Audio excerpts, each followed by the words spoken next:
Hi, I'm your host, Anand J. Sukadia, and this is the Limitless One podcast. Join me on this journey as I interview the most inspirational souls who are tapping into their limitless blueprint on a mental, physical, and spiritual level to thrive in uncertain times. If you feel you are so much more than just this body, just this life, and want to tap into your limitless potential, you're in the right place. Here we go, starseeds.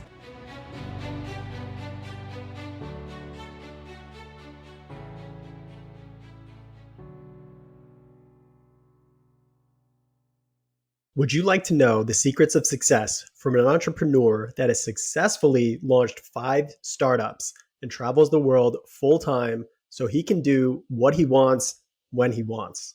Creating a life of limitless choice is possible, and our guest today will give us an insight into how he did it at such a young age. Welcome to the Limitless One podcast. I am your host, Anand J. Sukadia. Michael Peres, or as his friends call him, Mikey, is a serial entrepreneur, software engineer, journalist, author, and radio host, best known for founding various technology, media, and news startups. As a regular contributor to reputable news publications such as Entrepreneur and Times of Israel, Peres leverages his experience to advise inspiring entrepreneurs in developing the mindset to build, grow, and scale successful businesses. With respect to corporations, Peres has developed a reputation for building and preparing news publications for early stage funding. Peres resides in Seattle, Washington, and is currently the chief editor of Peres Daily, Breaking 9 to 5, and Israel Now News. Welcome to Limitless One podcast, Michael. How are you doing? Thank you, Anand. It's a pleasure to be on your show. Thank you for having me, and I'm doing great. Excited Yeah, I'm for so this. excited to get into to learning about you and having our audience learn everything they can from such an accomplished entrepreneur. We were actually introduced by a mutual friend, so I don't know too much about your story, but really excited to dig deep into it. So to start off, usually I ask my guests, what does living a limitless life mean to you? To me, at least, it means that there's a constant lack of complacency. So I know limitless sounds like amazing, but at the same time, you also never want to get comfortable because there's always something beyond your current horizon. So what it means to me today is likely going to be very different than what it means to me tomorrow. Awesome. Yeah, living in the present moment is so valuable, and on a much higher level, it's a spiritual way of living. But yeah, I know you have so many different things you're working on that you have to be present. You can't just be like single focused. Yeah, so Yes. let's get into your background and tell me a little bit about how you became Michael Peres this day and age, and all the things you've accomplished. Honestly, the more I get asked these questions and the more I do retrospection, the more I come to realize that my defining moments were really out of the toughest ones. And you don't even realize it once you go through it or even once you're out of it. But when you try to like dig deeper into your own psyche and figure out, hey, some of these characteristics or traits that you have, where did they come from? Where did they develop? And you're like, oh wow, they actually likely developed from childhood. So to answer your question, I think a lot of my mentality, in terms of my grit, my persistence, my lack of complacency really did come from my early days and as early as elementary school. Awesome. Uh, So yeah, tell us a little bit about how yeah, you yeah, sure. So as in my very early days, I was diagnosed with ADHD alongside other learning disabilities, and it came with a whole bunch of stuff. So I had to take Ritalin, slow release, strongest dose at the time. I'm not sure what it was. It was either 120 or 90 milligrams. And for some people, it worked really good. For me, it really didn't. So I had heart palpitations. I felt cold. There was depression. My body would be dying for food. My brain would be like, "You're fine," and you'd almost be like in this zombie-like state. At first, I think my school thought, and my parents also thought that I was like making it up to come home. So my mom like slipped it in my food one morning. She said, "Oh, you're not taking it today," and she put it in my food. And I came home that very day not feeling well. And then she's like, "Okay, I gotta start taking this guy seriously." But in any regard, as much as I went through a lot of troubles, the silver lining was significant, and it kind of superseded all the problems that I'd experienced. And the silver lining was that when it worked, it gave me a frame of reference. So it's kind of like shooting a dart in the dark. You would miss all the time, but when you hit, you hit. And when whatever variables that it was that it was affecting kind of just all aligned properly, I was focused like never before. And to be honest, that understanding of what it means that where nothing else matters and all this noise, this background noise that for some people is truly subconscious, I guess for ADHD folks it's a little more conscious, to have that dissipate and be aware of it was a true epiphany when I actually experienced it. So from there I realized, oh wow, so it's hard for us to realize what we should be when we don't have that experience. And once I got that experience, I'm like, okay, now I have a milestone I want to work towards. As I started to kind of progress in my education, I kind of left the childhood structure of having everything spoon fed to you, where you start to do things you more or less, and that's how it works. When you're in elementary school, you're forced to do kind of very standardized curriculums, but as you progress and you start to hone in on your very specific areas of interests, right? And as I started doing that, I started seeing kind of like this very interesting inversion where I wasn't designed for the schooling system at all. So whenever there was, and the things that the schooling system at the very onset would reward you for were things I wasn't very good at. I wasn't organized. I didn't come on time. I didn't have that, that inherent structure that teachers looked for. Even more so, I had very strong learning disabilities in English and mathematics. So when the teacher would come in, and I'll get to my initial point in a moment, it's part of the ADHD package here. So when the teacher would come in, I'd have to go to, I guess I would call it the stupid room, right? Where the kids would have to get private attention in math and private attention in English. And there was almost a sense of humiliation that came with having ADHD, let alone you have the learning disability. I would have to go to the office to take my pill, the teacher would have to look at my mouth, and it was right in the hallway where all the students would see. Every time the teacher would our math teacher would come in, and I'd have to go upstairs to a program called GEM. This was in Montreal, in a Jewish upbringing in school. So the stigma that came with it, and this coupled with the fact that I wasn't getting a standard secular education like your average student was, like your average child was. I was going through this very religious process, put me at just a whole bunch of setbacks, and just when I started to progress forward into college, I realized, wow, I am so behind. It is crazy, and it was all these problems: having learning disabilities, being in this very non-secular upbringing, and then coming to college and being just miles behind everyone else, um, would break people down. But you know, even at even in elementary school and definitely towards high school, I started like realizing that the things I'm told don't always work best for me, but I do see them work good for other people. And then I started taking these tiny divergencies where I would do something slightly different than I should, and I'd be like, okay, this kind of works for me better than it works for this guy. And then I would double down and double down and double down. Now, to answer your question in a bigger picture, when you zoom out, that's what being an entrepreneur really is all about. It's about taking very strong risks for a sustained period of time, having the ability to weather that process. It comes with an element of confidence to know that you'll get through. And then when we segue into talking about serial entrepreneurship, you'll see how that even translates, to another level. This is a recursive concept, right? So when I started taking these at very early age, I started taking these tiny risks and then getting confidence. And then when you look back and you see this track record that, hey, these things just work out, then you take bigger risks, you take bigger risks, you take bigger risks. It took me years to actually put this in perspective. So now when I come to college and we're supposed to do calculus one and I can barely do algebra, I'm a huge setback. And then I got to start being extremely creative in a very short period of time in order for me to catch up, because I have just a few months before my grades come in. And I was in a program where you couldn't fail any courses. So my first degree was computer science. And you couldn't fail. If you failed a single course, you were out of the program. And the fail rate inherently was extremely high. For the first semester, it was about 75%. Wouldn't make it till the next semester.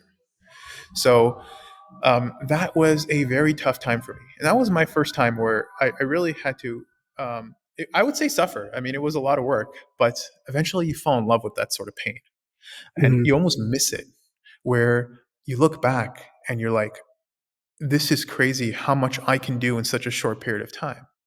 Right? I had to teach myself algebra. I had to teach myself all trigonometry, all these complex concepts that I didn't necessarily have any exposure to before.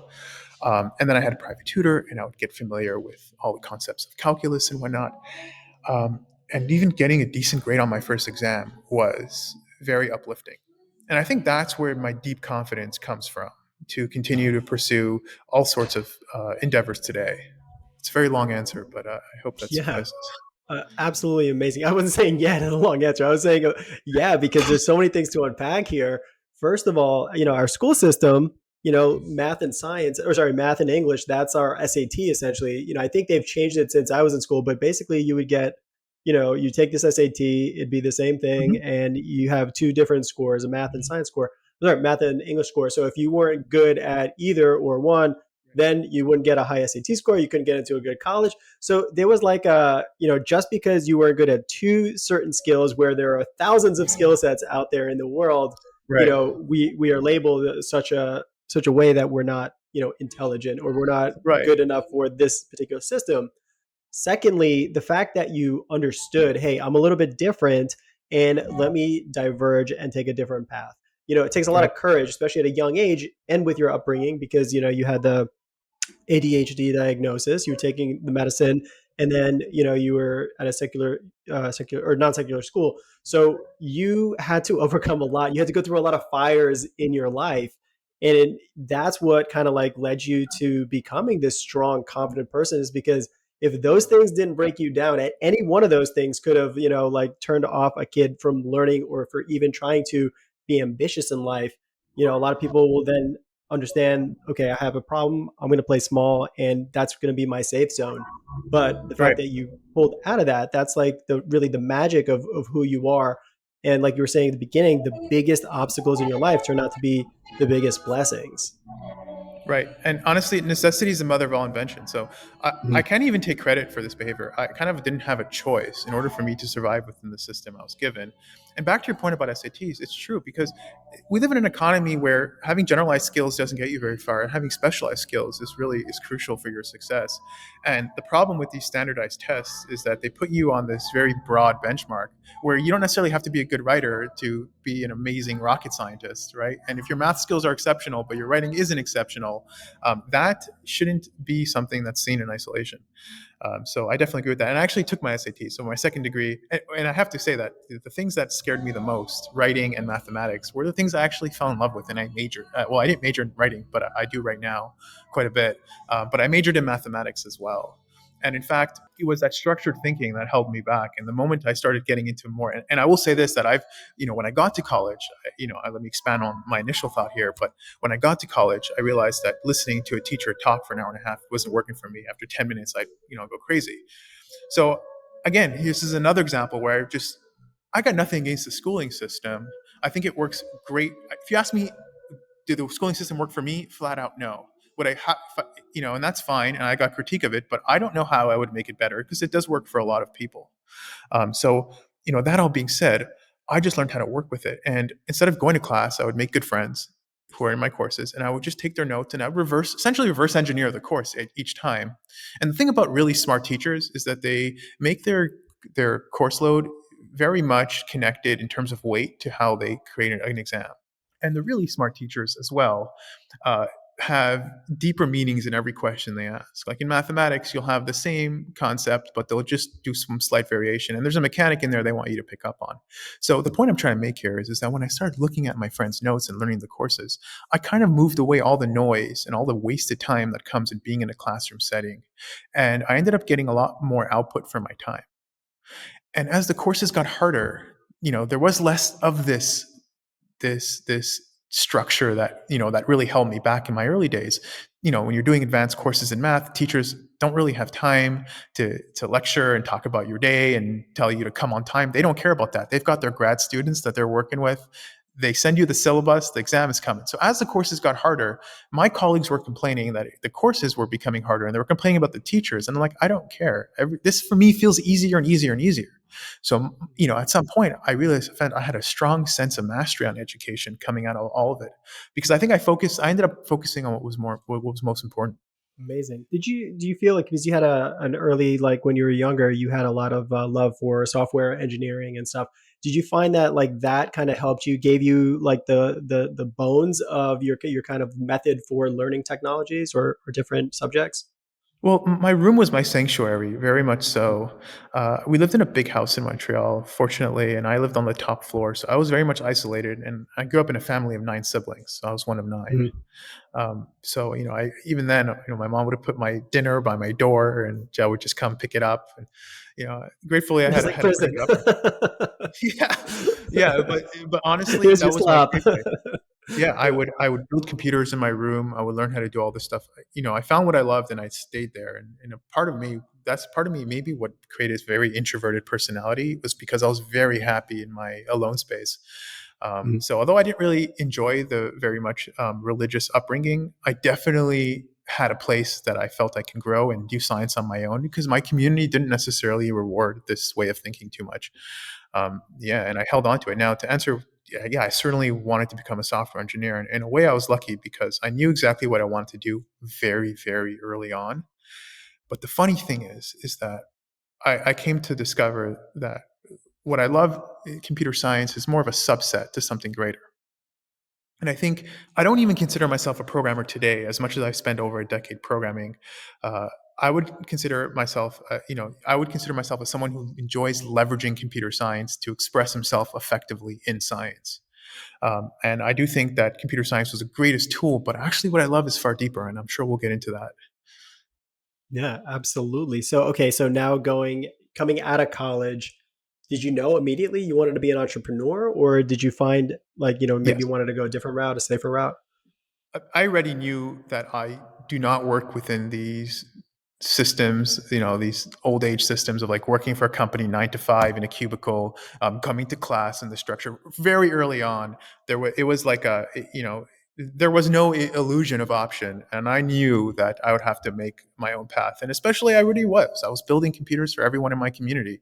I was fixing 150 computers every term for my entire high school for the boys division, and then a completely different school for the girls division. So I kind of had this entrepreneurial spirit as a technician.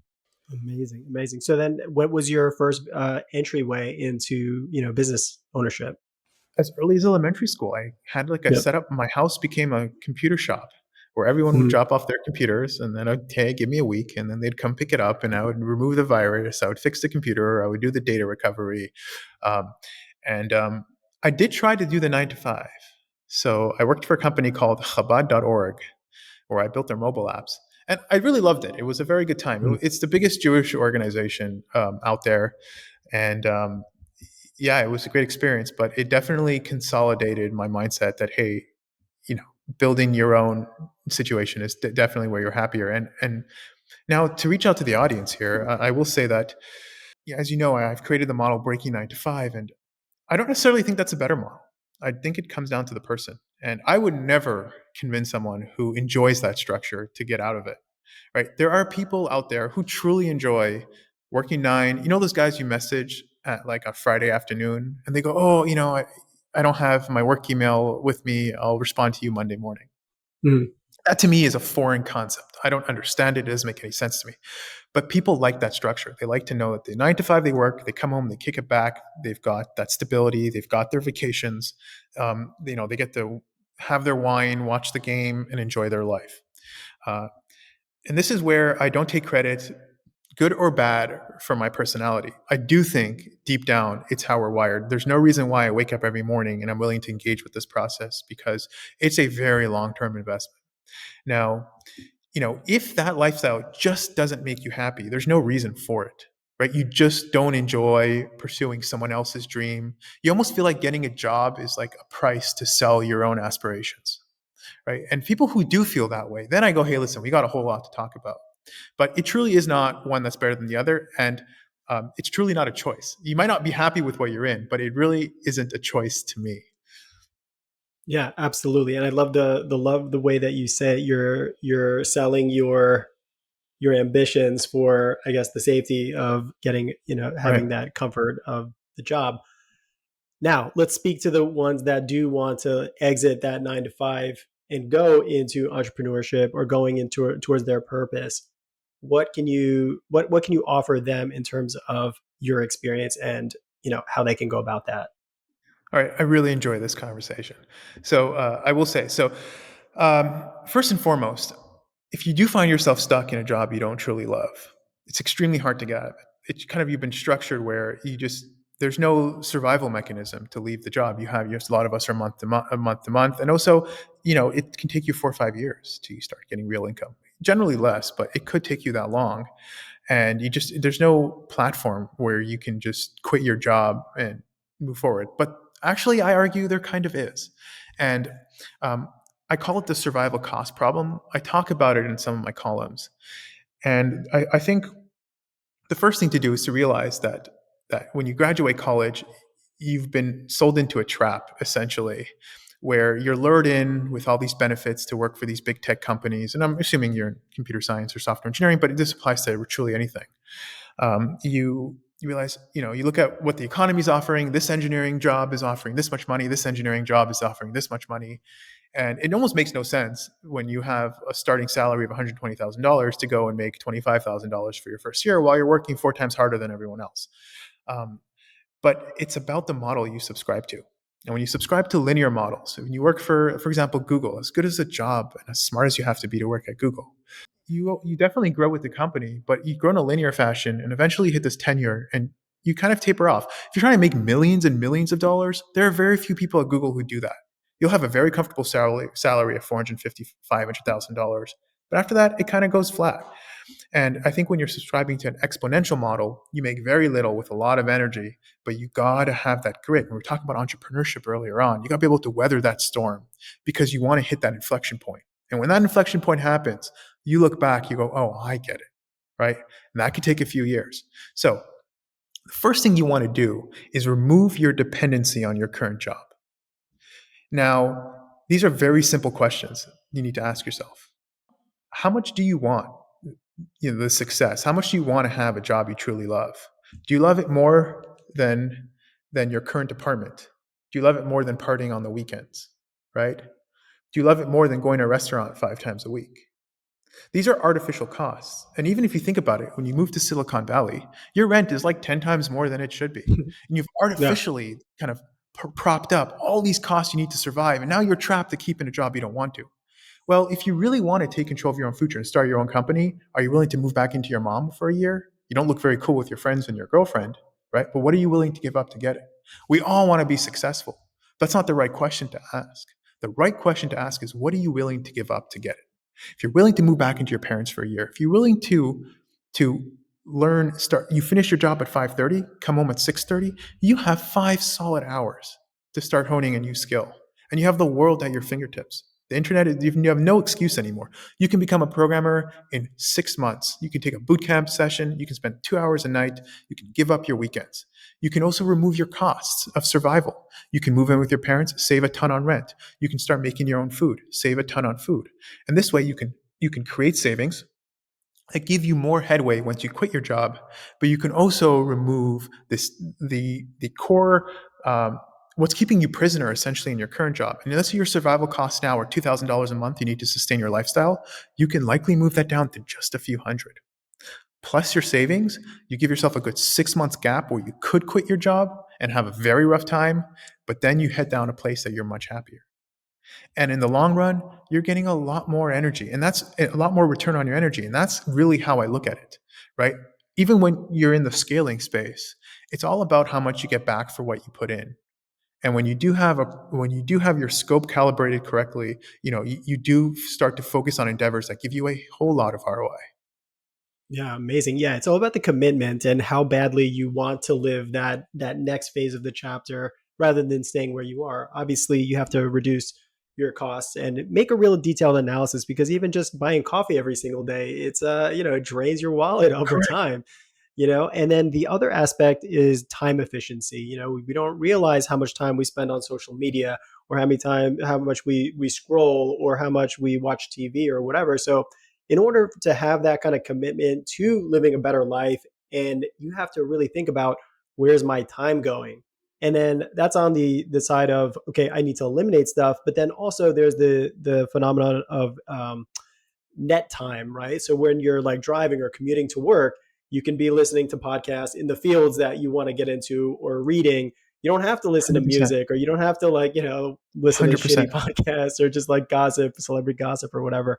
So there's so many ways to do it. And, Gary Vee always talks about this is like, yeah, start a side hustle and really learn your lessons then and make the mistakes that you need to while you have the security of the 9 to 5 pay. And then at some point, it's like two acrobats, right? From they're on a like a perch and then they have to jump and then they have to catch each other. But at some point, you have to let go of the previous one, the previous rod, and then get onto the next one. So there's always going to be that risk factor that you're going to hit. But if you can minimize the risks, that's when you can, really do it in the Right. most efficient, positive way.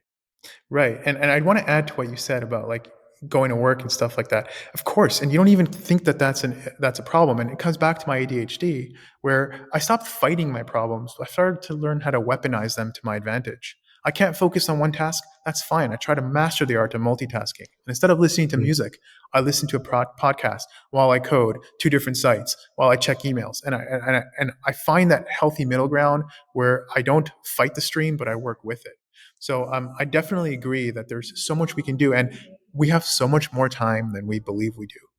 And yeah, I mean, I couldn't agree more. Yeah, weekends instead of watching 8 hours of football, where most people do, Correct. it's important to be a little bit more mindful of that. So I want to get into like learning a little bit about, you own several different businesses.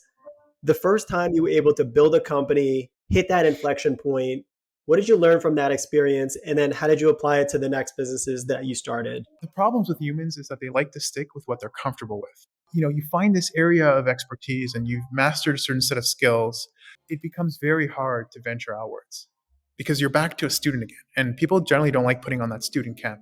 And I think you should become very comfortable with putting on that student cap. So, and this especially applies to the world of intangibles, of zeros and ones. So when you're in computer science, you'll spend 6 months learning a language. You're learning PHP. You finally get some mastery of that. Before you know it, all these frameworks are now running JavaScript, and you got to start chasing JavaScript. And then you learn this specific JavaScript framework, and then you have this new JavaScript framework.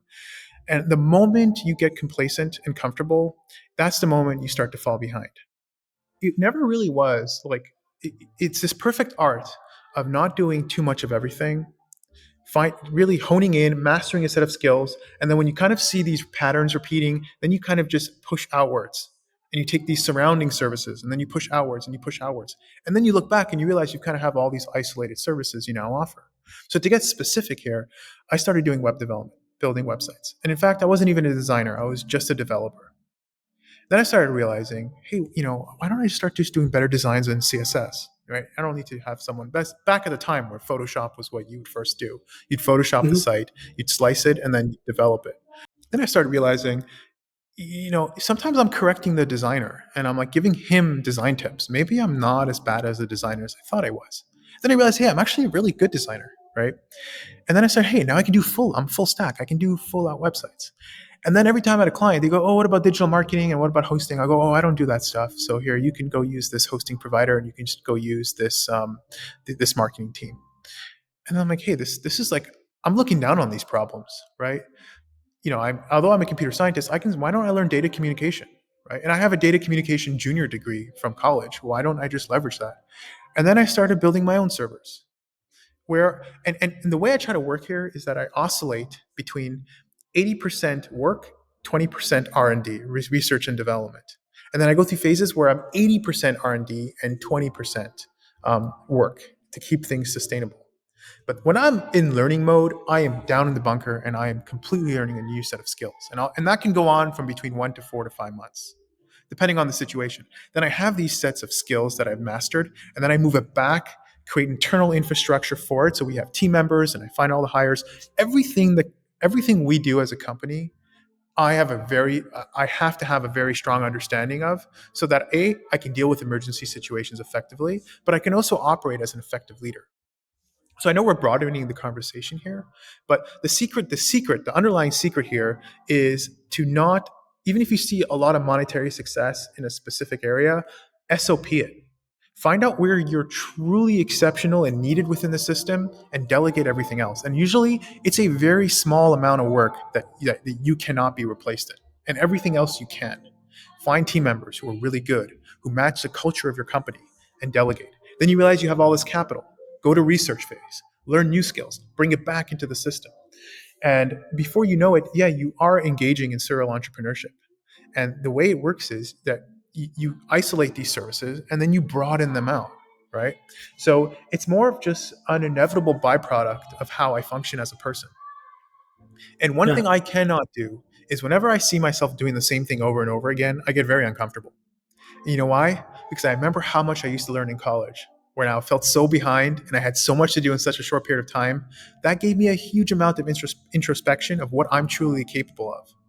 And the second I don't get that spark that I'm maximizing that or that I'm utilizing that potential whatsoever, I realize that I'm losing out. It's not about money, it's about skills. Because I look at money as a byproduct of doing something exceptional. Money is a byproduct of a stellar service. When you focus too much on money, and that's a trap with college students, we go out, we look at, hey, what's the economy paying? Right? These are your most important years where you have to master an exceptional set of skills. And then money, when you do something truly unique that you truly love, money is inevitable. Yeah, it's a byproduct of success and phenomenal service.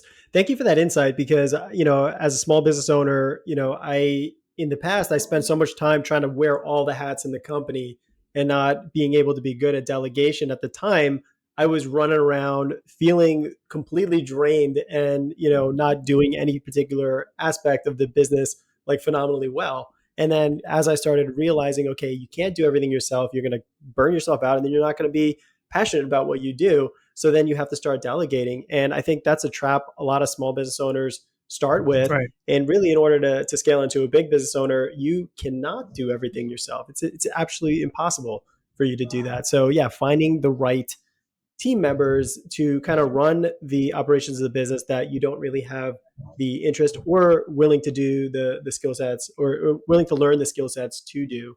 So how do you go about finding great team? What is your process for delegation? Great points, honestly. And to add to what you're saying, it comes to that scalability factor where a lot of things creep up on you in a very interesting way where you feel like you do have some grip on scalability when you bring your company up from one employee to five employees, and even when you go from five employees to seven, eight, nine employees, it doesn't feel that different. You can still use your current system and everything works fine.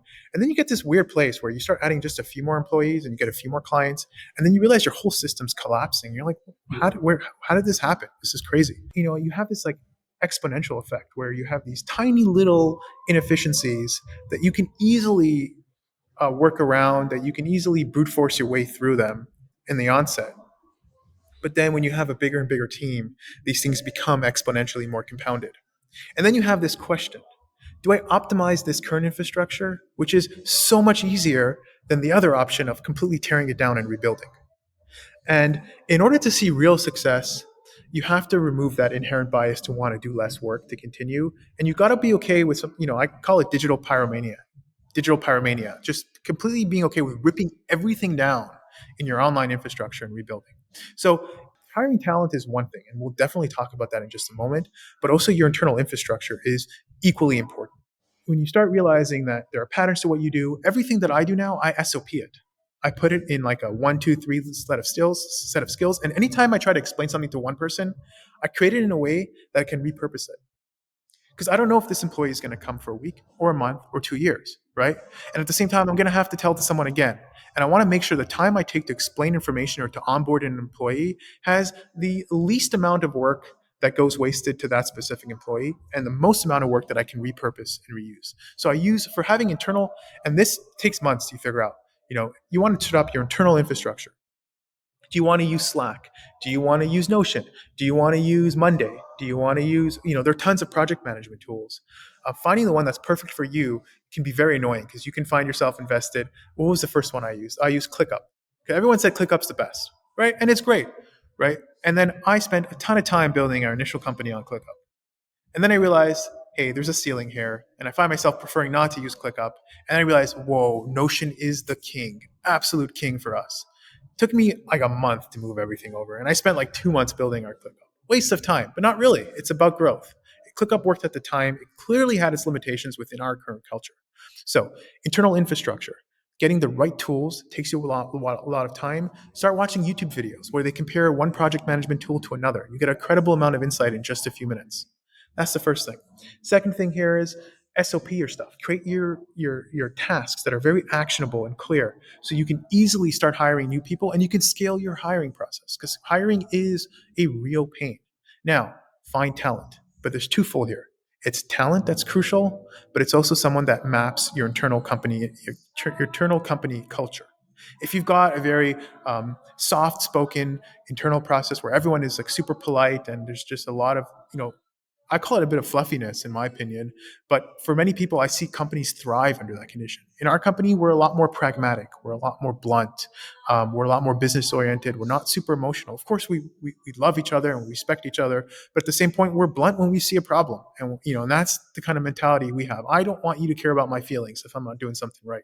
Right? I don't want you to intentionally try to hurt my feelings, but I do want you to tell me in a way that sends the message in the most effective way possible. And I want to find employees who have that sort of mentality, because then my communication with them can be super efficient. Right? Now, also, here's the thing. I'm in the digital world. Companies from 9 to 5 work from 9 to 5. We actually designed our system to work 24 hours a day. When I go to sleep, my team members know exactly where to pick up from. They know exactly how to continue communication. So not only am I efficient, right? But at the same time, I'm doing 3 times more. People work 8 hours a day. We kind of work 24 hours a day, and we get a Mm. whole lot more time. So we've got this edge over our competitors, which is very, very interesting. And come back to this survival point here. What I find really interesting is people run away from being poor. Of course, no one wants to be poor, but I think being poor is the best optimizing tool. Right? When I couldn't, when I was starting out and I couldn't afford anything, I had to be super efficient with the people I work with. It's kind of like, you know, I look at it this way with like the battle between Intel and the new Apple chips, where Intel is falling behind significantly, so where they're not able to compete in the processing space, when they've been only involved in it for years, and you have Apple just completely taking over. Why? Right?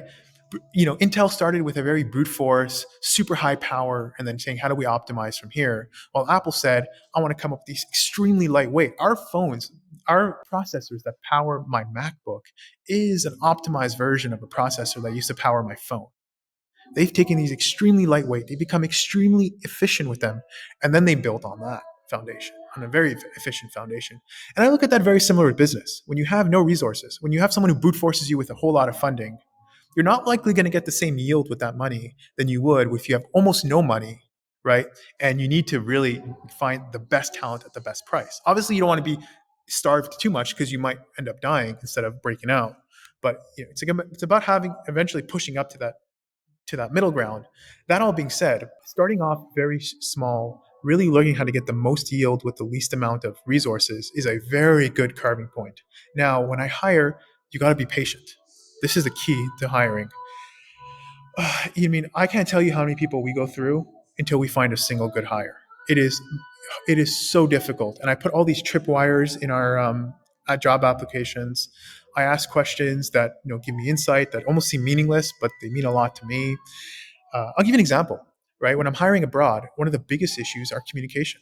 I can find software engineers all over the world, right? But the problem is, and even if they're fluent in English, they're not necessarily fluent in American English. And I know that sounds weird, but it definitely translates. So in countries, for example, like the Philippines, when you find someone who's fluent in English, there's an element that fits really well because their English almost has an American touch. They use the same lingo. You understand each other very well, and then you can speak English in a country like Pakistan, when you can speak fluent English in Pakistan.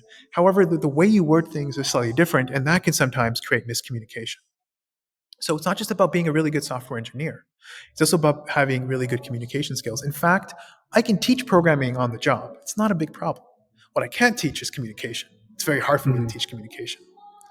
So when I'm looking to hire, I would 10 times, 10x hire someone with good communication skills who's a bit of an amateur than hire a 10-year veteran who I'm going to have all these communications with, because I'll be scared to send them clients. The clients are not going to understand each other. There's going to be friction. They're going to want me to come in. And the real value that the people you hire offer, the real value, if you think of this a little more abstractly, is not that they do services for you, is that they allow you to only focus on what you truly do that's valuable.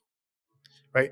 I have a very, at the highest level, I want to be using all my time to do things that are irreplaceable in terms of what makes me unique and why my company thrives is a very specific vision. And I want my company, and I'm extremely fond of letting people do their own work. I respect the technical process. I give people their work, and I also like people let me do that. The way I do things at a very high level too. Anyways, all that being said, to circle back here, um, hiring, you have to be extremely patient. You don't want to find someone who kind of fits it, but you've gone through 30 applicants and no one was that good.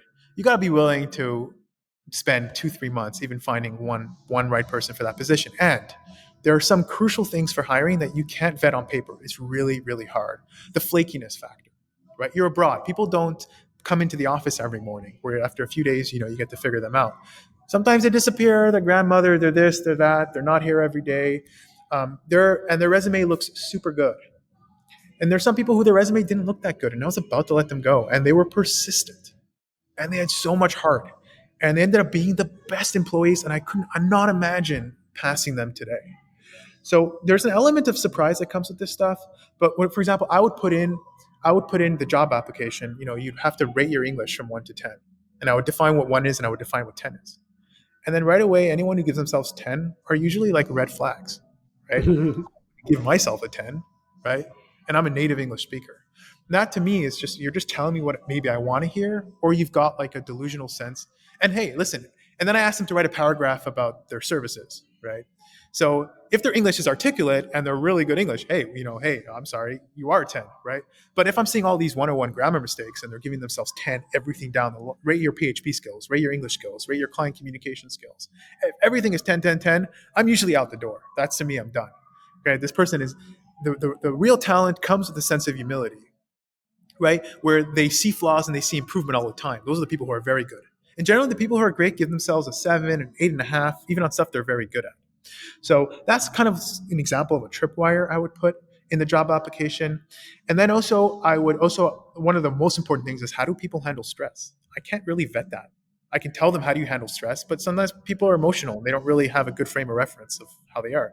I would sometimes artificially create a little bit of a stressful environment in the company. I would be a little reactive when I'm not really that upset. And then I see how they double down. Do they take it emotionally, or do they focus on the solution and then they explain themselves? So I know it's a very long answer, but these are kind of things that I look for.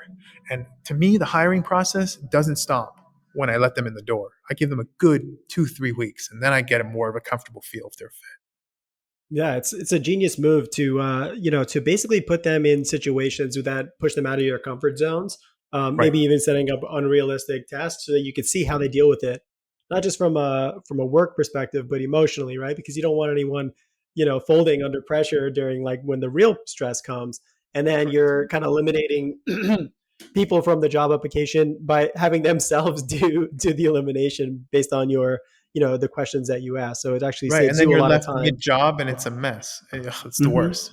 It Yeah, happens though. Yeah. I But love again, it. recruiting is a job of its own, and Mm. it took me a long time to refine the recruiting process, but to also develop the discipline to not give in to people that are kind of mediocre. But I'm generally very willing, when I see a lot of heart and commitment. I'm definitely willing to try.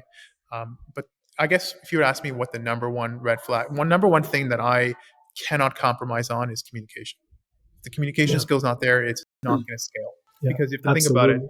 if you have to step in and you're scared that there's communication gaps, you're not really solving any problems, right? The whole idea is you want to completely remove yourself from the process so you can fully invest your energy somewhere else.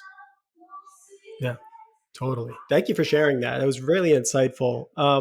Let's switch over into things that you're really passionate about. I know you are like a full-time traveler, and you're every time I talk to you, you're in a different city. So tell me Yeah. about how how like you utilize your travel. Is it mostly for work? Are you doing it for pleasure? What is your I guess your goals in traveling? To be very frank, I don't care very much about traveling. I maybe I'm in a maybe it's easy for me to say because I have the luxury of moving around, but whether I'm in Thailand or I'm here, I'm working all the time, all the time. So in fact, I'm not like partying and clubbing or sipping margaritas by the beach every night, because I don't want that life, right? In fact, maybe I do deep down, but I see so much more enjoyment in building right now. I'm so much more excited to reach these milestones in my life, to reach financial goals, to reach certain successful goals in my life, that I look at all that as time wasted, right?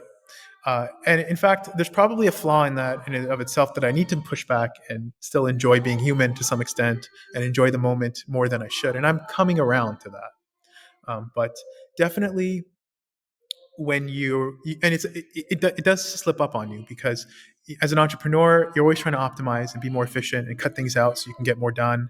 And you're always just cutting these corners, and before you know it, you've cut out so much where you have no personal life and you're just working all the time. So now on to traveling. I truly do enjoy it. It gives me a very good mental state when I'm constantly exposed to new environments. I like to not have that pattern. And it's not that expensive. It really isn't. So when you do it for long enough, you understand how it works. You get the right credit cards. You build up those points very nicely. You find good deals. You also build a really good network around the place. I have friends and people who I go by who have really big places, and I make a deal with them. When I come in, I can rent out their place, and they live at their own place for free, and I get to, and it costs much less than hotels. So but yeah, I've definitely over time become a little pickier about my travel stay. I used to be truly minimalist, but at this point, I'm very a minimalist. I try to focus on growing my bank account and all the virtual world, and I try keeping my physical belongings as minimal as possible. But it's really all a means to an end. So I do want significant stability, and I do want to build a place that's beautiful, that I call home. To me, it's just not my time yet, right? To me, I'm in the building mode, and I'm probably going to be in that mode for another year or two. Right now, I'm currently traveling way more than I normally do. So I've been to like 6, 7 different places in the past 2 months. But generally, I'll stick in a place for 2, 3 months and get some stability. So I'm not constantly hopping around. But in a way, this is part of the process of finding something that's truly stable. I want to be able to experience different areas. I want to be able to experience different opportunities, and then I become very confident where I want to invest all my money in to build. So yeah, I enjoy traveling. I definitely do. But here's how I'll say for the audience: it's a byproduct of this sort of way of functioning. It's not the main perk. And if you want to just travel all day and have fun, I promise you this is the worst decision. Following this work ethic is the worst thing you'll ever do, because you're not going to be traveling. You're not going to be partying all the time. You're just going to be working. So, what I see about you is like you're so focused on the efficiency in creating the space where, you could relieve yourself of these duties.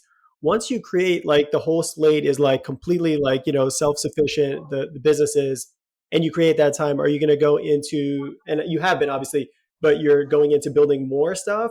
Or is there ever a point where you want to just be like, okay, I'm really happy, satisfied with where I am, and now maybe I want to do some more stuff for personally. I want to get involved in other things outside of just the business nature. Do you have those goals, or are you still really into the building? Really good question. Uh, I'm always going to be building. I can see myself constantly building. But you remember I told you about that 80/20? I'm definitely going to, there's times where I'm always going to have an element in my life where I'm doing R&D. But I think what you asked is really good. It brings up a deeper philosophy in how I function. I try to create these structures that I leverage, and I have these like milestones. So I'll build all these independent companies. I'll build a hosting company, a web development company, scale my publication, a startup that builds news publications, scale my podcasts, which were in development, a startup that does podcast management, Hexa Book Services, where we write books. These are all these independent services. And it's kind of weird where this is going. But to be honest, I want to head, my next major milestone is VC. I want to jump into the venture capital space. So now I have all this experience in internal flow optimization, in software engineering as a developer, in learning how to scale and grow companies.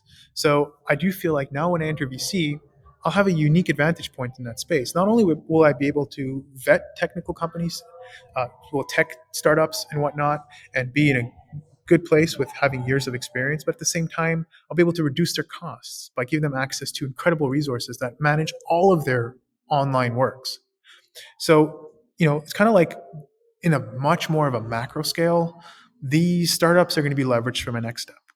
And if I were to get super philosophical here, I would say that once I do make a strong footprint in the VC world and I meet incredible founders who have extremely innovative ideas, I think I'm going to start touching into something much deeper in terms of what I'm deeply passionate about, and that's human aging and biology. It's not my time. I spent nothing but science. I spent nothing but doing science for 10, 15 years. And now I'm completely in the finance world. In the past 4 years, I've done very little science. Very little. That doesn't mean that I'm moving away from it.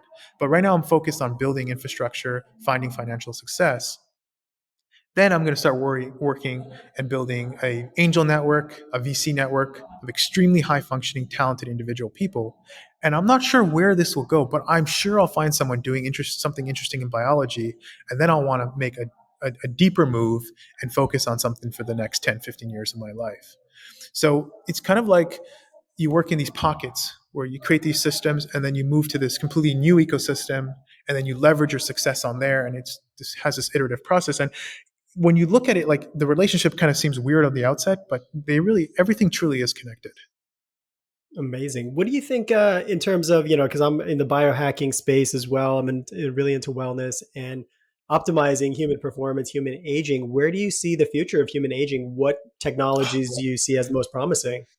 Uh, okay, so the problem here is that a lot of I'll get a little meta here for just a moment. So if you were to go back just a few hundred years, even relative to the existence of humans, and I would tell you that you would have these boxes that transport you from one place in the world to another in just a few hours, and you have these things you hold in your hand, and you're able to send a message to someone across the world, you'd have the witches of your time tell you that you're crazy, right? You're gonna get burned And here we, alive.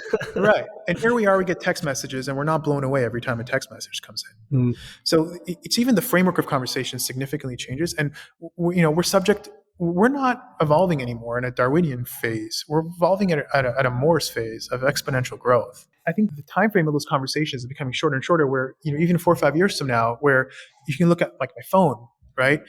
This just a few years ago was the coolest thing. Just literally a few years ago was the coolest thing because it played music, right? But it was a phone, right? Now it's like, by the way, this is a phone. It literally does everything else, right? And that happened. We're not talking witches here. We're talking, my childhood, less than 10 years ago. And I do think we're going to come to realize that we're almost like we've, in terms of the human problem, the aging problem, we focused a lot of our time buying bigger and bigger buckets to stop the flood. But we need to start coming at the heart of the issue and actually stop the flood itself. And we've evolved to become okay with aging and dying, right? And we found these very strange ways to live on. We found ways to live on by living in the minds of other people, right? We're not talking about John Doe from 1932 who was a blacksmith, but we are talking about Albert Einstein every single day. And that's how he found a way to live on, by living in the minds of other people. Also, it's why we evolve and we see such a value in building a family. It's because we pass on our genes, and that's one way to live on. But we've never entertained the idea that we can actually live on because there were no options for it. So, it's almost like cognitive dissonance. Our mind just found ways to cope with it in other ways. Now, I do think that we need to start asking a very serious question is how do we extend human life at a core level? We're not talking about modern science where we start eating healthier and running more. I'm talking we understand how cells age, and we see that as not, we see it as like death and dying as more of like, or aging as an actual disease, not as something that happens and we're all human and no one can escape death.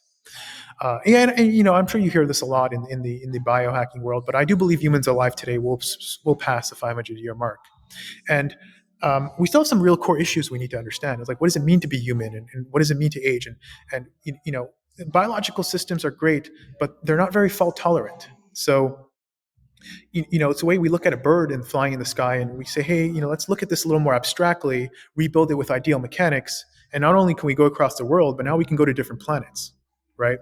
And I think we need to look at this body as the same way. Cyborgism, that sounds like stuff like the weird people talk about, or nerds or geeks discuss, or comic books. But I do think that's going to enter the mainstream conversation very, very soon. That we're going to realize that our heart is not the ideal biological system to pump our blood. In fact, we can create mechanized systems that are extremely fault tolerant, that can do a much better job than our biological heart. And then we're going to start replacing it, and we're going to start replacing our arm. And then we're going to start replacing them. And then we're going to start coming to core questions, right? What does it mean to be human? What does it mean to be alive, right? At first, many years ago, we thought that a heart is what makes us unique, that uniqueness factor. And then we say, no, it's the brain. We can't get a brain transplant. But then you can start breaking that down into isolated, compartmentalization. You have your prefrontal cortex. If I took someone and I removed their prefrontal cortex, will they still be them? And most of us would say yes. And I went through the amygdala, and I went through every single compartment of the brain, and then I removed just that one part. You would still say that person is that person. I think it's our collective experiences to some extent, and I'm definitely not a professional in this area to give deeper thoughts. But I strongly believe the question of consciousness will help us get more of a grip of what direction we want to head in. And I think when we understand what makes us us, then we'll start focusing on this is the process we want to conserve and replicate or transfer on. And we're going to realize maybe our body is a great limitation of who we are as a person.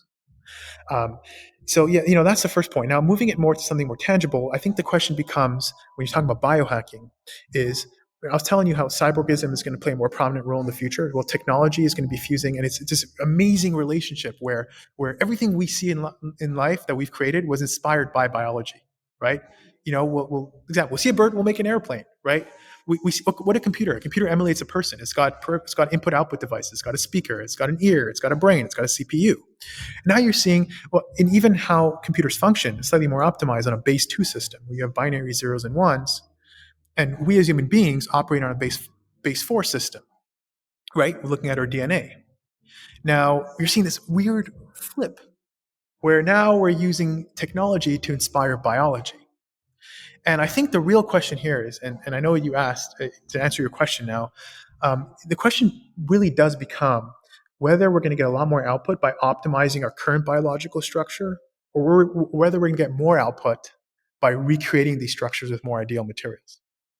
Yeah. And I personally believe that we're advancing so quickly that we're quickly going to start realizing that we get much more output and much more long-term sustained value by rebuilding systems, ideally.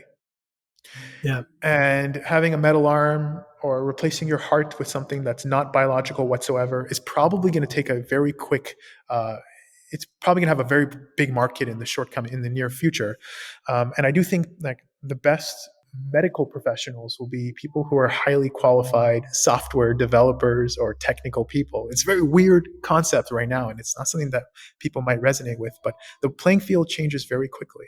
And you have to Yeah. realize that we're entering a chaotic phase where we're really accelerating technologically at a very fast pace, where we don't have as much predictive power of exactly where we're going as we used to.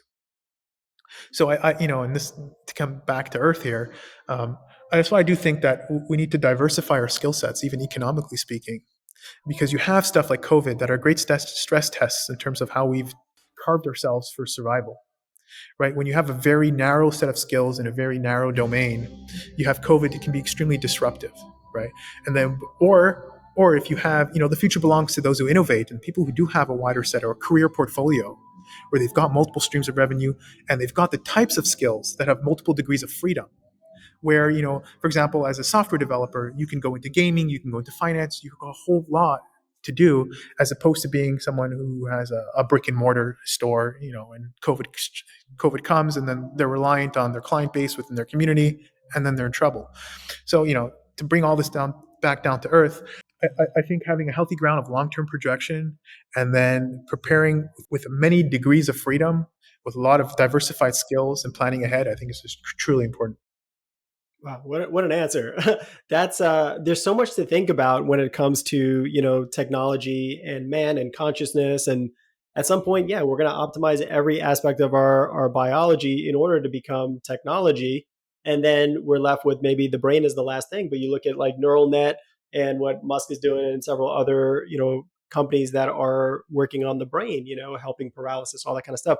So at some point, then we have to ask the question, what is it to be human? And then if you look at it from a spiritual perspective, what is consciousness? And is conscious, do we have a soul? And if we become totally machine, then what happens to our soul when that machine ends, right? Right. So there is so much to think about. It's like, it's a little overwhelming, but I really think that everything is going to happen so fast. Like you said, Right. in the next, I would say next 10 years, we're going to be totally different in terms of our long-term approach to, what health and biology is. It's, Right. it could be the Right. best of And, times and the worst of times. It really and to depends bring on in who Web has the, three, and to yeah, bring into Web3 and blockchain into all this, forgetting about what specific opportunities it will present. What the blockchain is an extremely is a system that removes bureaucratic structures, which removes Mhm. inefficiencies. It removes the need for people to do trust, to verify, to be passed through different systems, and you have all these different auditing processes. Blockchain is a way of ensuring integrity within a system, and this will allow for companies to grow a lot quicker, and this will allow for innovation. And the second companies can grow quicker, we're getting more and more advanced. So I do think that it's spiraling out of control. It really is. And I think people who are planning for 10, 15 years from now are the ones who might be very successful in the future. It's all quite exciting. And honestly, I think the conversation will shift based on some core questions of like who we are and what makes us us and what makes us unique and consciousness and all this weird stuff. But um, one thing I am unsure about is how long it'll take us to answer the question of consciousness. I feel like that's Yeah. a very, very deep question Well, that we have you ever done probably have. psychedelics? No, I haven't, but I should Okay. probably entertain the idea at some You point in might my you might life. get some answers. Yeah, yeah. As far as I've gone is listening to Sam Harris for longer Yeah. than I should, but yeah. Very interesting. So yeah, thank you so much for coming on, Mikey. So why do you think you came here to planet Earth, and what did you want to experience in this life of yours? I don't know. I deeply want to leverage my success to make a profound impact on humanity. I hope to make a contribution to human aging or to be involved in that ecosystem, in that space to some extent. In terms of what I envision my house in 5, 10 years from now to be some place by the beach where I get to relax with the mountain, with a beautiful view. But what I really envision is having this second floor, completely glass, and I have down the center all my technical infrastructure and then all my biological infrastructure, and I live in a hermit. Like I live like in this like in the movies where these guys live in the forest in the middle of nowhere and they do their own stuff. That's kind of where I see myself being happy, and I do see myself working with incredible people who are not working with like DARPA hard problems. You ever heard of DARPA? Yeah, so DARPA is a U.S. military facility or company that They does. create those robotic dogs and robotic machines. Right. So they're not interested in problems. Even if like they're very complex and innovative solutions, they're not interested in those. They're interested in disruptive, completely weird, crazy ideas that no one wants to touch. That's the stuff they're interested in. And I kind of want to work on, and the problem is called DARPA hard, right? I kind of want to Mhm. focus on DARPA hard problems in the next 15 years and 10 years of my life. I definitely want to have a great family too. So, and finding the middle ground between those two would be interesting. Amazing. Thank you. Yeah, you're such an inspirational guy, and I learned so much. And we definitely have to do this again, and maybe go a little bit deeper into blockchain and futurism and all this kind of stuff. There's so Definitely. much to talk about in this amazing world we live in. It's like a limitless possibilities, right? And it all depends on how each of us, what mark we make on the world. And talking to someone like you, it's like clear that you have an amazing vision, how you want to contribute, and I just see you growing and expanding. And actually, we do share the same birthday, I believe. I think I saw it somewhere. You have January 13th is your birthday. Yes. Wow. Yeah, Super me too. cool. Me Man. too. Yeah, And by the way, yeah. thank Four you for twenty having nine me on your a.m. show. Yeah, Oh for wow. sure. I don't know the time. I can ask my mom. Yeah. But that's incredible. And also thank you so much for having me on your show. I truly appreciate it. I feel like I've learned so much by just talking to you. And even before we got on the podcast, we got on a phone call. And I was truly inspired by how succinct you were, how great you were at communicating, and all your successes. So I really felt like I learned a lot here. And thank you so much for your time. Awesome, Mikey. How can we learn more about you? What's the best way to for the Uh, audience to find you? For the most part, I'm on LinkedIn, I'm on Facebook, I'm on Instagram. Everything's Mikeyperes, Mikey Peres, one word. That's my username. And my website is michaelperes.com. Michaelperes.com. Fantastic. Thank you so much. Thank you.